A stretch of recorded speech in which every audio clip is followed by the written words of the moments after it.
морин цагт гардаг учраас морин цагийн шоу гэж нэрсэн шүү. Түүнээс одоо надтай бол ямар ч холбоогүй. Энэ бол 7 хоног болгон онцлох мэдээ гэж болно, магадгүй Facebook пост гэж болно тийм. Энэ зүйлүүдэд би өөрийнхөө зүгээс тайлбарлаад тэгээд тэрхүү мэдээллүүдийг постуудыг та бүхэнд хүргэдэг тийм юм аа шүү. За нэг л мэдхэд 5 жил өнгөрсөн байна.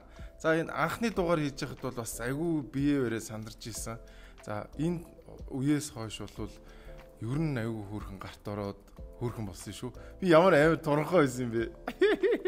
7 хоног бүрийн 5 дахь өдөр ерөөсөө нэг ч шоу алгасалгүй хийсэн. Өвчтөө байсан ч, гадаадд явж исэн ч, шаардсан байсан ч, за нэг 2 3 удаагийн шоу бас жоохон гүлэмцүү хийсэн те. За гадаадд явж исэн ч гэсэн ингээд ковидтой байсан ч, би өөрөө ковид туссан байсан ч гэсэн энэ шоунууд хийгдэж байлаа. За тэгээд ямар ч байсан 5 жилийн турш надтай хамт байсан та бүхэндээ баярлалаа. Тэгээд манай шоу хийхэд бас нэг хэцүү зүйл байсан. Нөгөө юм сэрэтэлтэй хийдэг штеп. Маш олон газруудад ер нь бол жоохон гуйлагчлал хийдэг гэсэн. Харин сүүлийн үед бол Liberty Pub дээр хийдэг. Хүнээс гуйхааргүй болсон байгаа.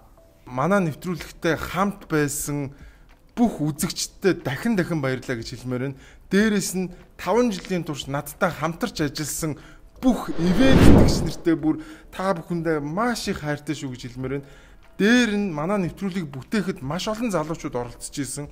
Камерамэнээр оролцож исэн. За тэгэл найруулагч ингээл маш олон төрлөөр залуучууд оролцож исэн. Манай нэвтрүүлгийг хамт бүтээлсэн, манай нэвтрүүлгийн сурвалжлагч байсан. За дундуур нь булан гаргаж исэн. Энэ бүх хүмүүстээ дахин баярлалаа гэж хэлмээр байна. За ингээд манай 5 жилийн пари болсон.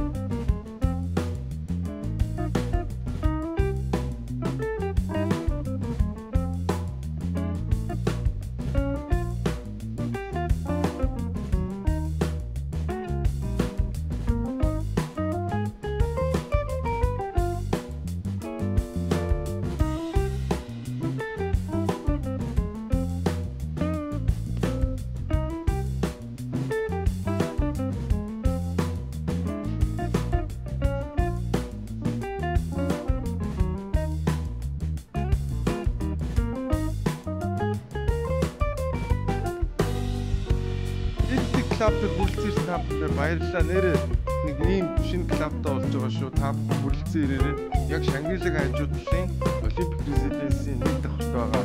Тэгээд нэрчлэн тайлтай хүмүүс цуглардаг бас нэг газартай боллоо.